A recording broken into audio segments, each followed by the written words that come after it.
Hello, and welcome to the Radiant Mission podcast. My name is Rebecca Twomey, and I'm here with my amazing co-host and sister, Rachel Smith.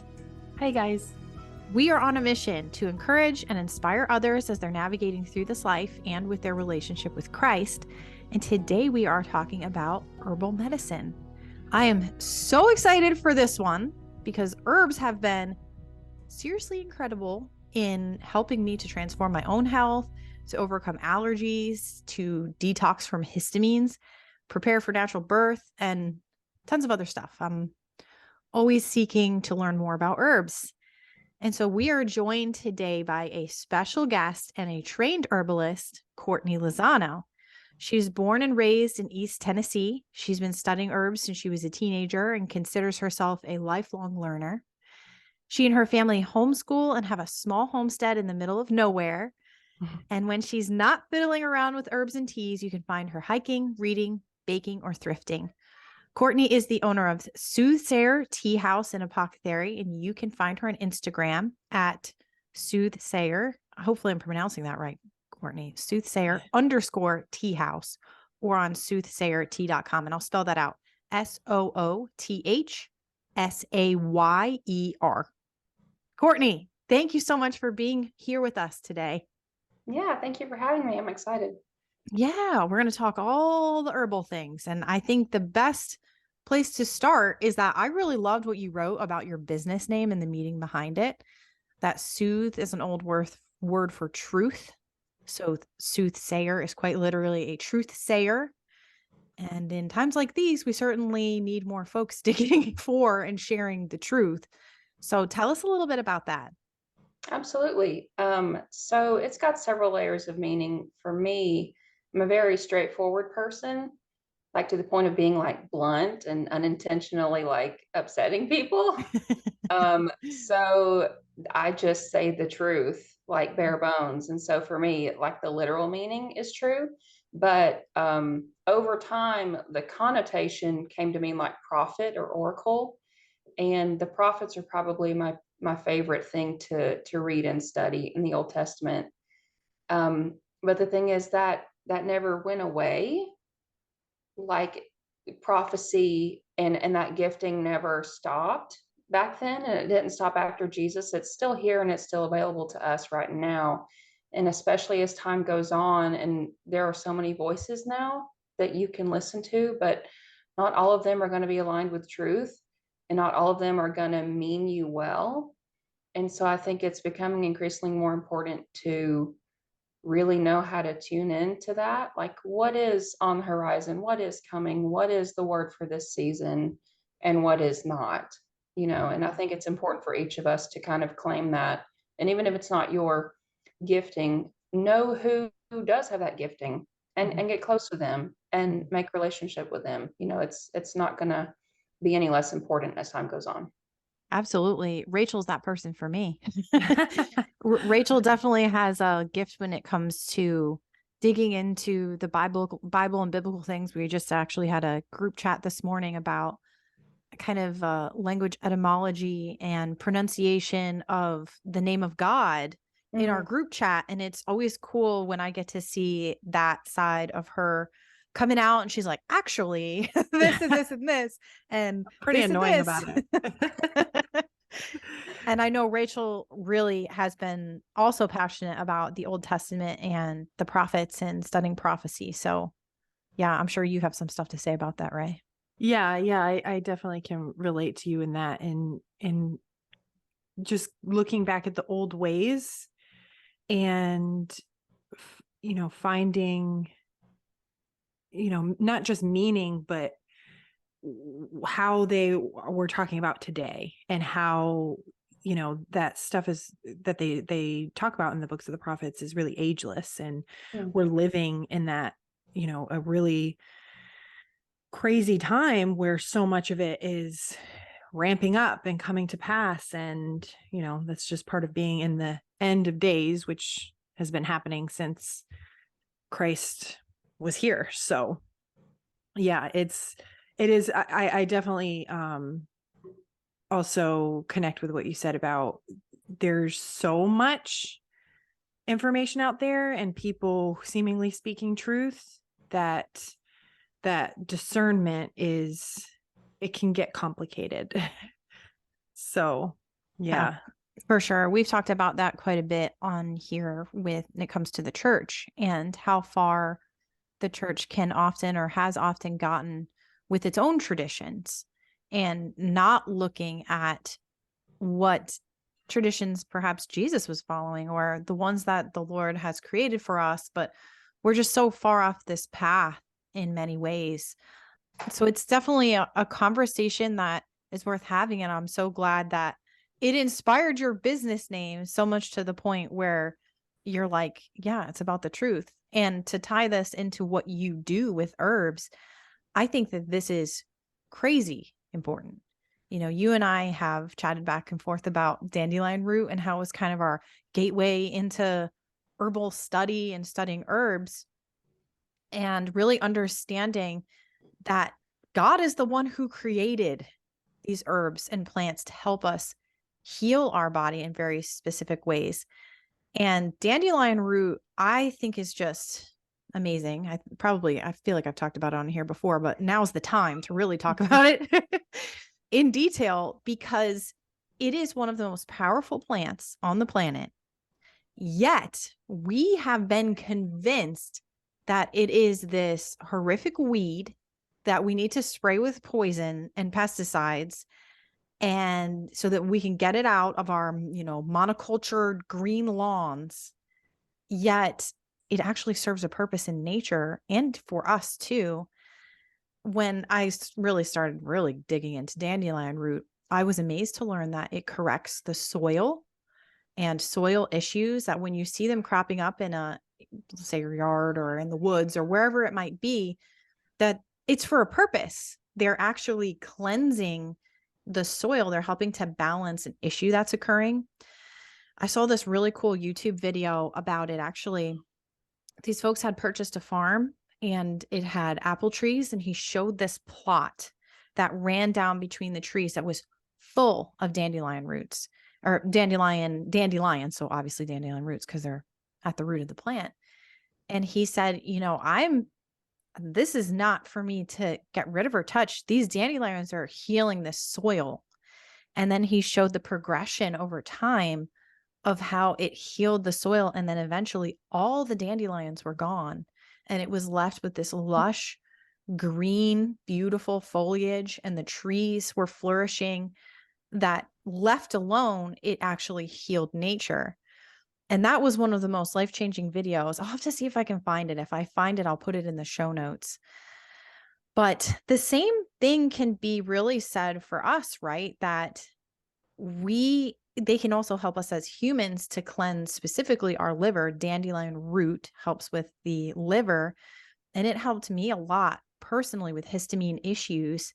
I had, and I think I shared this before, a reaction to something I was given during pregnancy.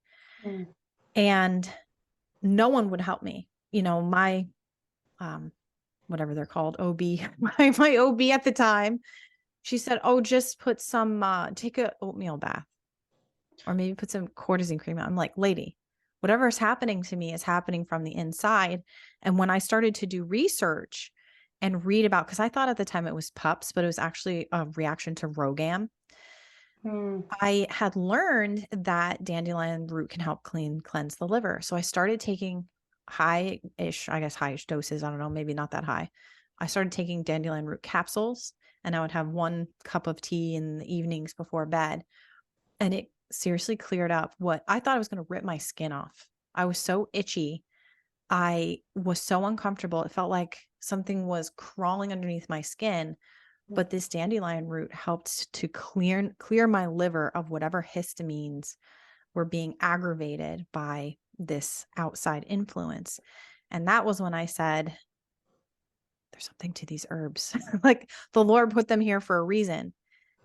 So anyway, dandelion nerd, I'd love to hear your thoughts on this and how it helped you to get into studying herbs. Yeah, so it's funny. She's actually a gateway herb for a lot of the herbalists that I've talked to, and a lot of just people who start to use herbs more in their daily life, because she's everywhere, but like she's also so powerful, but also so gentle at the same time. So, but my herbal journey started with this $5 book in Barnes and Noble, and it was like just different home remedies, like and like crystals and just everything. But I read it front to back like it was a textbook. Like I had to know everything that was in here. Mm-hmm. And it had this recipe for a tonic, which was like dandelion flowers and sliced orange and sliced lemon. And in that recipe, you like let it ferment and turn into like a wine. And I was like, well, I'm not going to do that. And then I was like, but it's dandelion, you can use the whole plant. So I just went out to the backyard and dug up like whole dandelions and chopped them up like root to top, and sliced up lemon and orange and just like boiled that and then strained it out. And when I took that first sip, it was like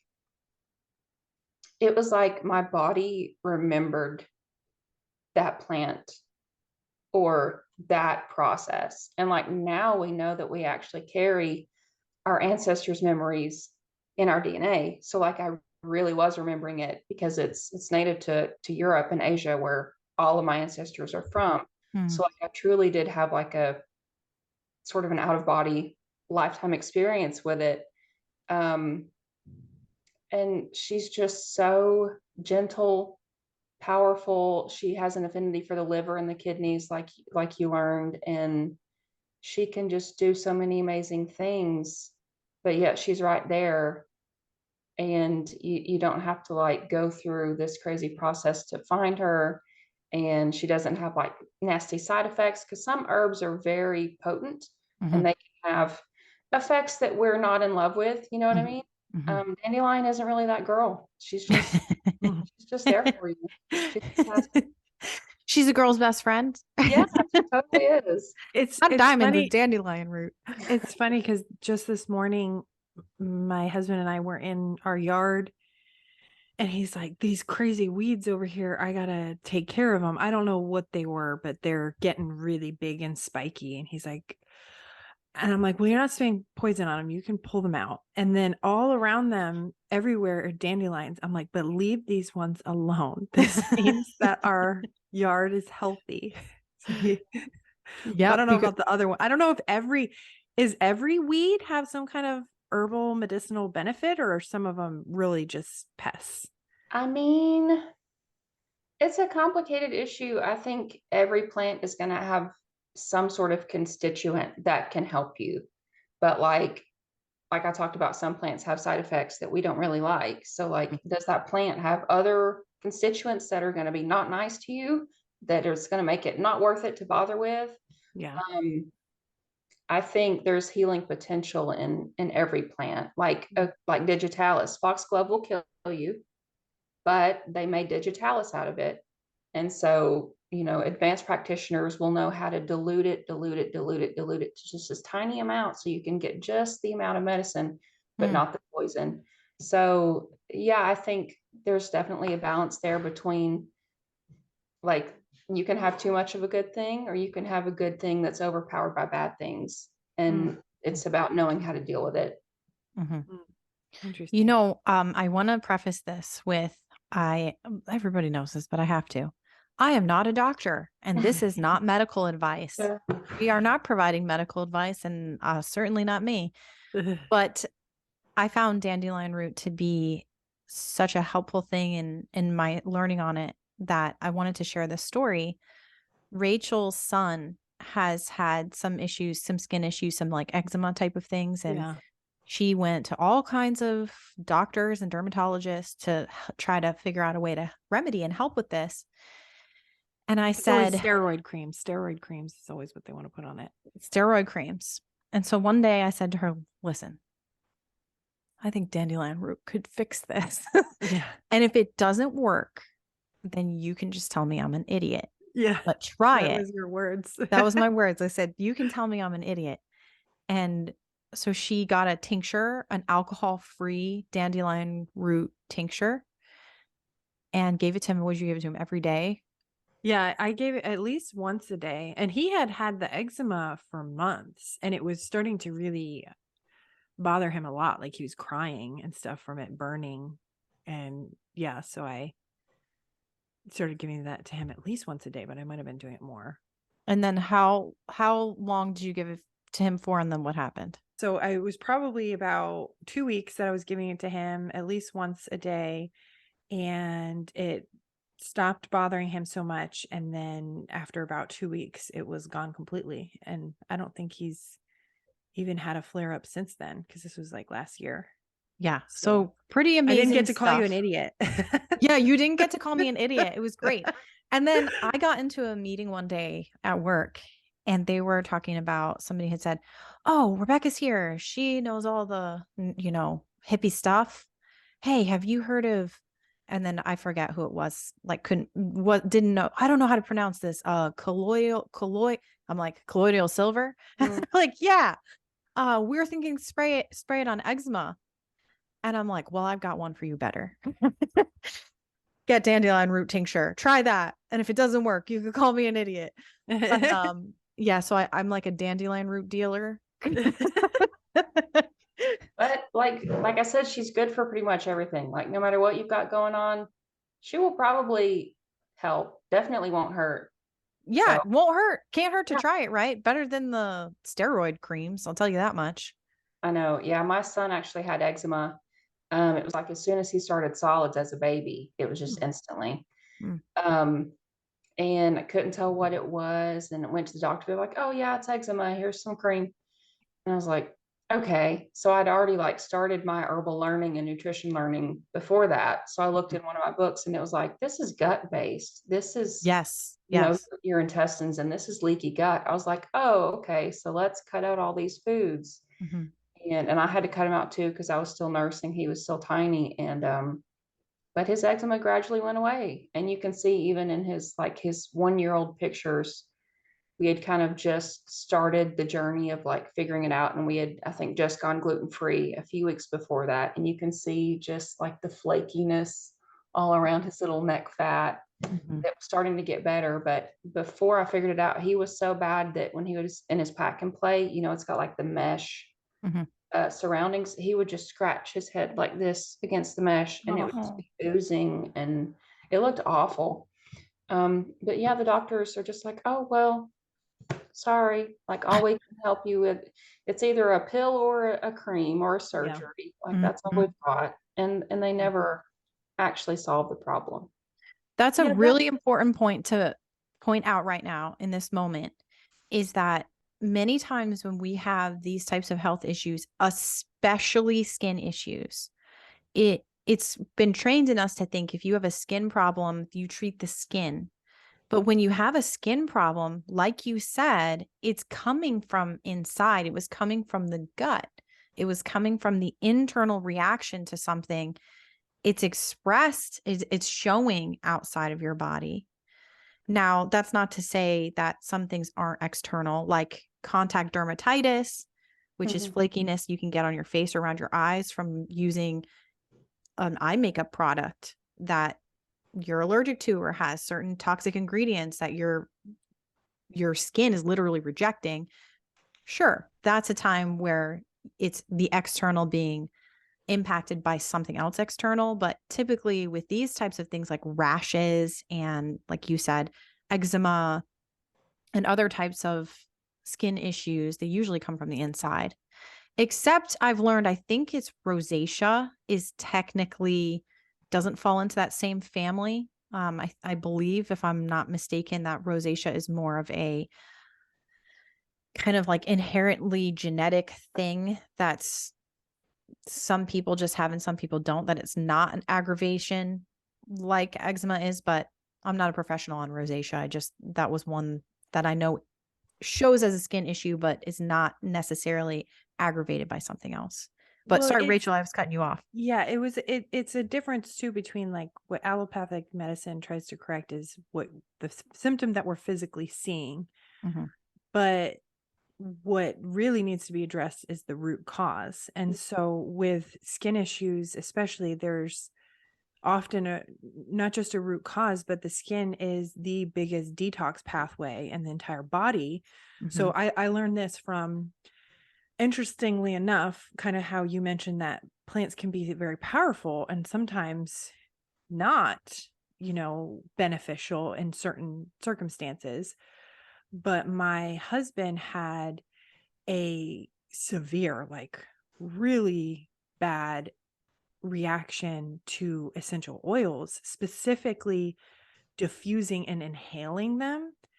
And it manifested in rashes on his skin. And it was a really difficult, it actually took us a year to figure out what it was from Mm. because we thought it was contact dermatitis. We thought it was a bug bite, actually. We thought it was a fungus at one point. He literally had part of the rash cut out and biopsied. And it was so unpleasant for him. And then finally, a dermatologist said to him, "Do you use essential oils at home and especially diffuse them?" And he's like, "Yeah, my wife does." And I really had just started doing it every single day, like a year before. And his rash started shortly after. And she explained that what can happen for some people is diffusing it and it inhaling into your lungs. It has medicinal properties and it's too much for some people.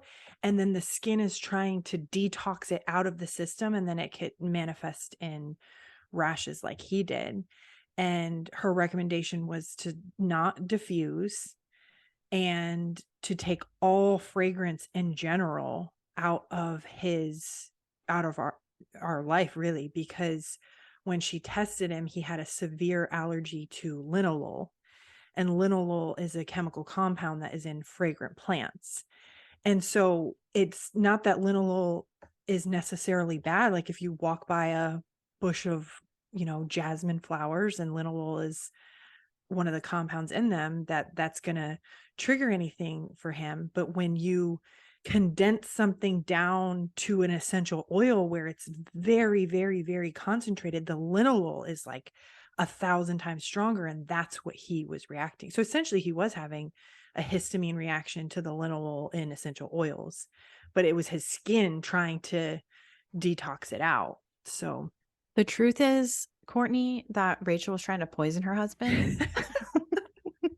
No, that's the joke, is that it was during her health journey to doing things like I was getting trying rid to of make her life better. She was getting rid of chemical products that had a lot of toxic stuff in it and replacing them with more natural products. But in doing so, obviously didn't know that he was having issues with this type of thing. But he kind of jokes that she was slowly poisoning him. And But that does also remind me of a question I wanted to ask you as a herbalist is, what are your feelings on essential oils? Because it is different. There are feelings. I'd love to hear them, negative or positive. So I'm not like gung ho fully against them. Like I have some and I have diffusers, and every once in a while, I'll use some. Like just the other day, I was putting on like Deep Blue and Thieves, and it was just, it smells nice and it's good for you and whatever. But like you talked about, they're concentrating it down so much. So like it can take gallons and gallons and gallons and gallons of the original plant material to be condensed down to just this one, like however many milliliter bottle. And then also, it's no longer that plant, it's only the fat soluble parts of the plant.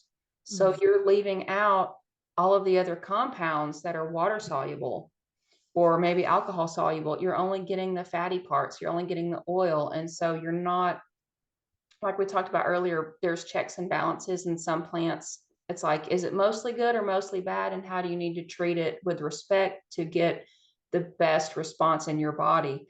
If you're cutting out 98% of what that plant is and how it was created just to get the oil part, you're setting yourself up for imbalance in the product and harm within your body. And I think it's not respectful to the plant, really.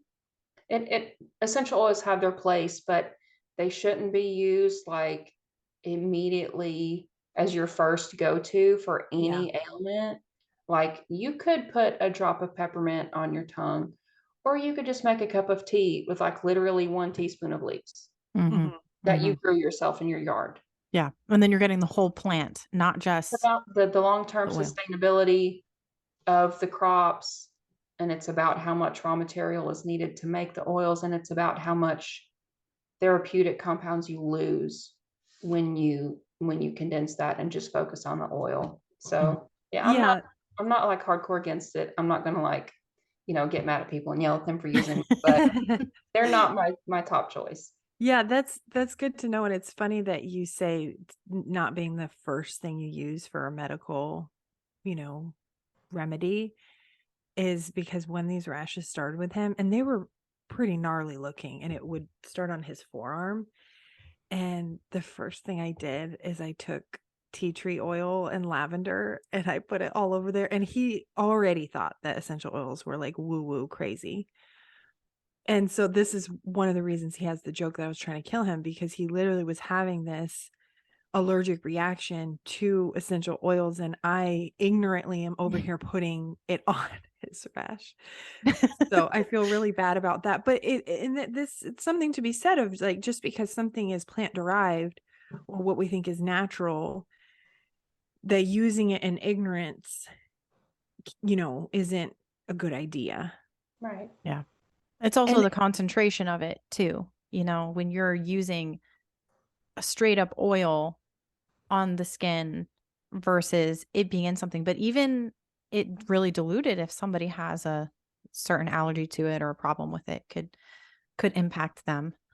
So yeah, it's and it reminds me of another question, and it's semi-related, but what do you feel about like homeopathy, and how is that related to herbalism? Like, and specifically when I'm thinking of those little white pills, where there's different like pulsatilla and yeah, arnica. One that I've been trying to use lately is a thuja homeopathy pill. So what do you think of those, and like what is the difference in that? And Great question. There's a huge difference. And a lot of people will use the term homeopathic when what they mean is holistic. yeah. So there's a lot of confusion on like what it is and what it means. I run into that all the time. People are like, can you tell me about a homeopathic doctor? I just moved here. I'm like, well, are you sure that's what you mean? Yeah.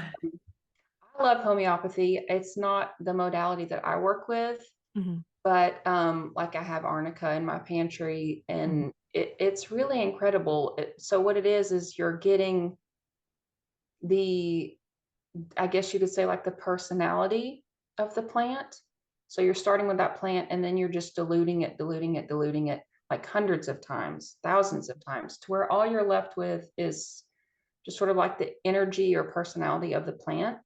So it sounds very new age woo woo. It's like you're getting the energetics and the vibes. But I've seen it and felt it work. Like every time, like if I have a really bad like a blunt force injury, like stub your toe really hard, like it might be broken, and I take arnica, I can feel it go to the wound, and it's just like this cooling, soothing sensation, and then I'm like an hour later I'm fine, completely fine.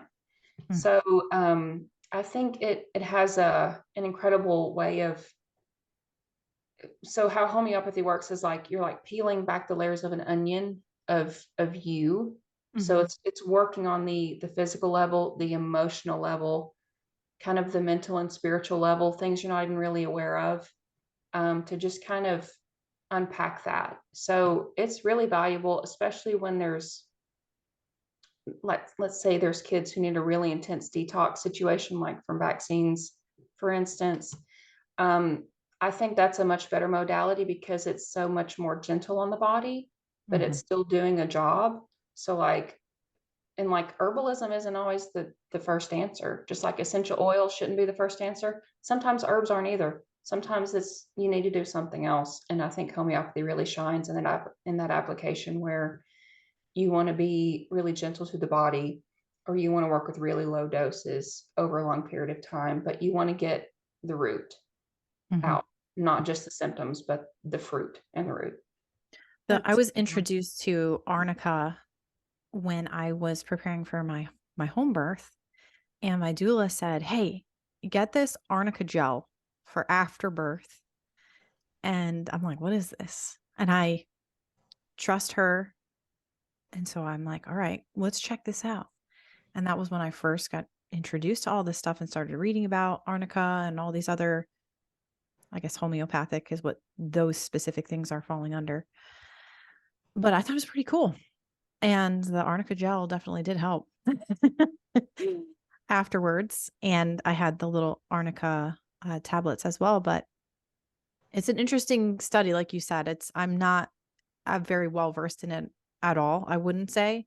But as I'm learning about each different one, it's very interesting. And of course, it's interesting to me how the news came out with all the stuff that they're going to be putting bans or whatever, FDA stamps on homeopathic medicines and stuff like that. And it's kind of brought it more to the center of conversation, I guess, in a way. So it's kind of a positive thing in some ways that at least now people are aware and they're talking about it, because I didn't know anything about it until fairly recently.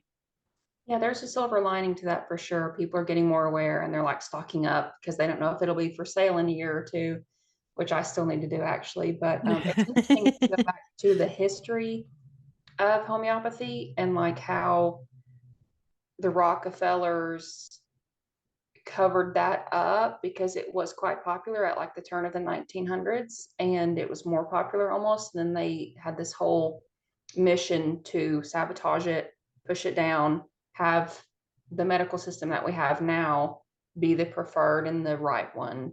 Mm. And so if you go back and read just the history of how it got overtaken, that's really interesting too, and depressing, because then you just Yes. so mad at the system. But yeah, Yes. it's really fascinating. And a lot of people, especially Christians, they hear energy of the plant and stuff like that, and you're like, oh, that's demonic, that's new age. And I'm like, who created this plant and gave it a personality? Like science has shown us in the past few decades that plants communicate with each other through the fungal network under the ground.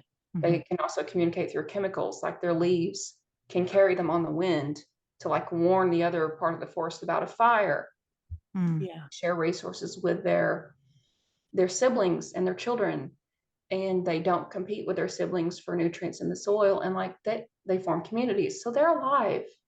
They can Yeah. talk and eat and breathe and drink, and they have personalities. So to say that utilizing that is new age is kind of a slap in the face to God, really, because if he put those things here for us, we need to be open-minded about it. Mm-hmm. And again, use discernment, but don't automatically tune it out because you're afraid of demonic influence. Sure. If it's something that God put here for us, investigate that. Ask God That's to show you yeah. the truth. That's Yeah, a fantastic point. it reminds me of like how we all have a frequency that, is an energy that we're giving off of our body, and plants do as well. And so our frequency can affect another living being like a plant, and the plant also has a frequency that can affect us. And what came to my mind as you were talking is that scientific experiment that was done where someone was speaking words to a plant, like yelling at it angrily, and the plant like withered and died. And then in another plant, they were speaking positive, loving words to a plant, and it thrived. And so, yeah, I agree with you that in the Christian communities in, the past several centuries or so, it's like all this stuff is like, oh, this is too new age and, demonic, but it's also, there's something to it. Like God created us and plants, just like you said, we are living, things, and we affect each other.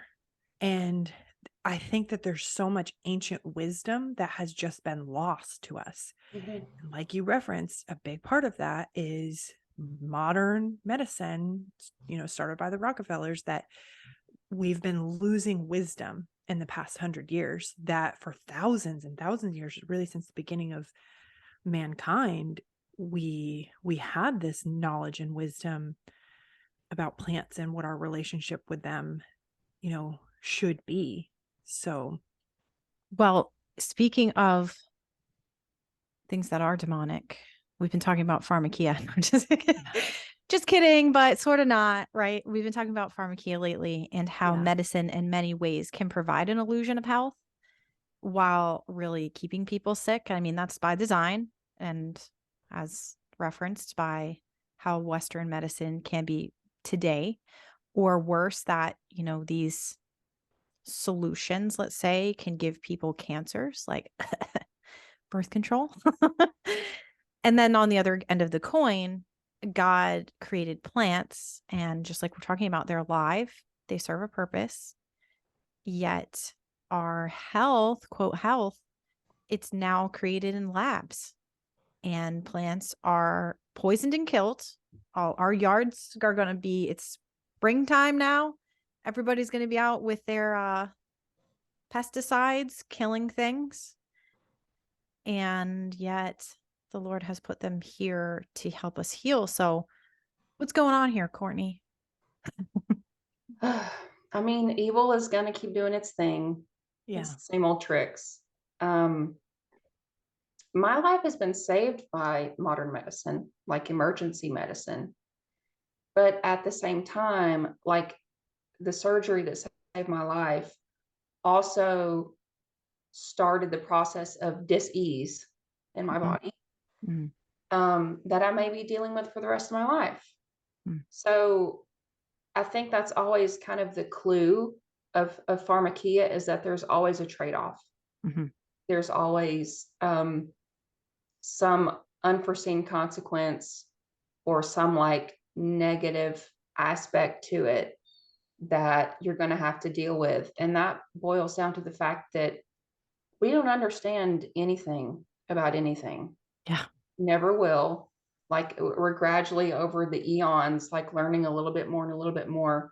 But when you say, oh, this is how XYZ works, and then you take it and run with it, and then you build more ideas on top of that, and then a few decades later, you find out you were completely wrong.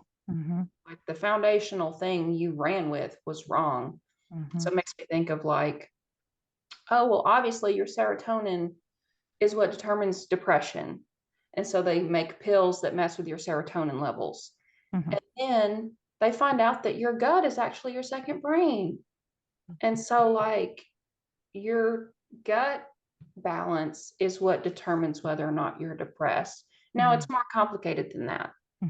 But the thing is, they took it and ran with it and thought they had the solution. And really they didn't know diddly squat. Whole serotonin thing was recently like debunked in terms of psychological studies over the long term. But have they stopped prescribing those pills based on that idea? No, they haven't. So pharmakia is, it reminds me of the verse in Corinthians, our wisdom is his foolishness. Like no matter how much we think we've got it right, we're never going to have it right. Like he is so much more vast than we can, in fact, like our brains just cannot understand. So walking around like you're the authority or you've got it figured out is just really an invitation for harm, whether it's to you or to someone else through you. So I think that's where pharmakia, where pharmaceuticals and all that stuff gets it wrong, is one, there's an energetic evil behind it. But then on top of that, there's just well-meaning people who wanted to go to college to help people, but everything they're doing is based on foundationally false ideas. So they're actually perpetuating long-term harm.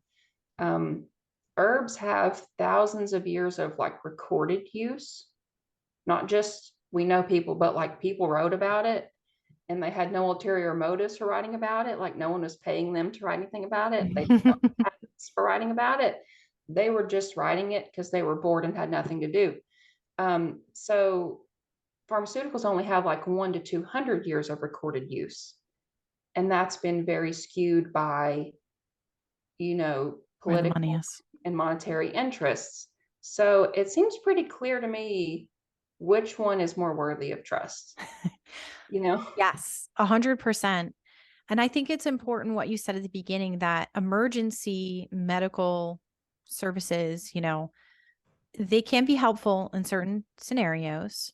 And that's kind of where I'm at. I used to race motorcycles, and it was certainly great when I would crash my bike and break my bones that I could go to the doctor and see if everything was okay, or if I needed to have things glued back together or whatever.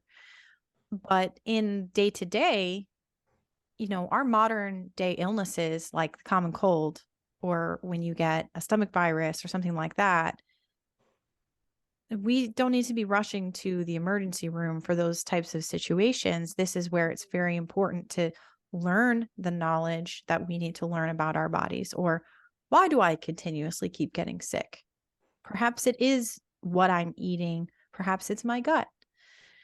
But it takes more work to do it that way. It takes a lot more self-responsibility, I think, for us to take accountability for our own health. Mhm. And that's where we often can go wrong in this, is we want to outsource that to our doctor. Like, I'm sick. What are you going to do to fix this? Or, I'm sick. I'm going to go get, an over-the-counter medication that's going to suppress all my symptoms. And really my body's going to stay sick, but it's not going to seem like I'm sick.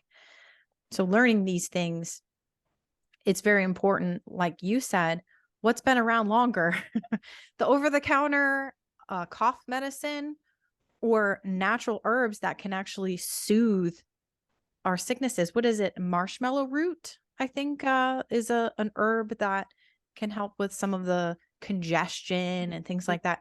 There are plants in nature that can help us with that stuff, but we don't know about it because we are, too busy watching the cold and flu commercials on TV. If you have TV, right? No, we don't. Exactly. That's exactly what I was thinking. We don't have TV. We have a TV, but we don't watch, we don't have cable or anything like that. So we don't watch commercials. But obviously I grew up watching commercials, and it's like every other commercial was a pharmaceutical commercial. I laugh It's still all like the that. It's still like that. Yes. But I Yeah. laugh because I have no idea how this happened, but I got signed up to receive People magazine for free. And it comes like every couple of days. And every time it comes, my husband and I are like, why are we getting this? Throw it away.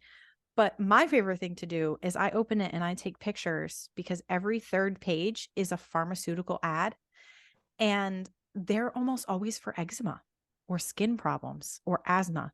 And so I'm like using it as a research tool now. Like, oh, good. Send me this free magazine that everybody's reading so I can see what people are being programmed to purchase today.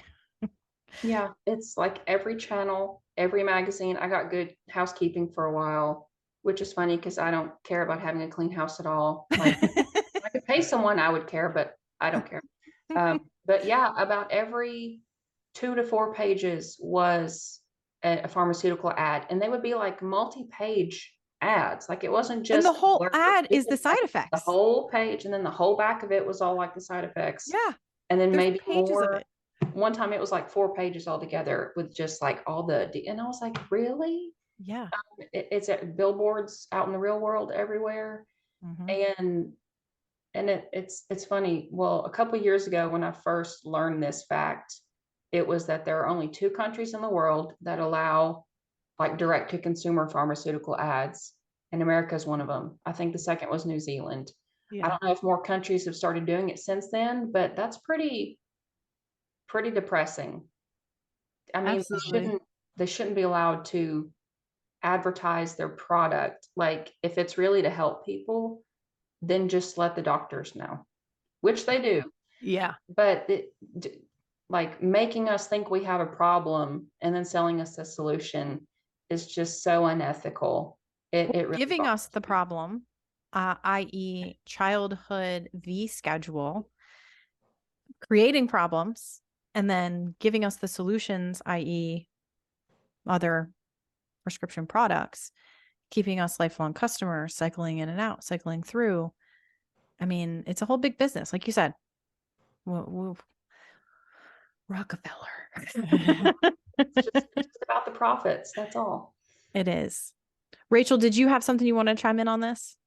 No, not really. Well, I was just going to say the same thing, that also it's disturbing how they're being advertised to children too, even though they're not children medications. But I've noticed some of, especially on the Discovery Plus app, there's some kids shows that I'll watch with my kids, and every single ad that comes on is another pharmaceutical one. And my kids just, and you can't skip it. And so they're like sitting there through this, and I'm kind of breaking down to them of that this isn't right, that they're advertising this to us, and they don't even know what they're talking about. But the fact that they're putting this in out there for children to be exposed to it's just disturbing. It goes to show how, society is programmed from the beginning to believe that not only is it normal, but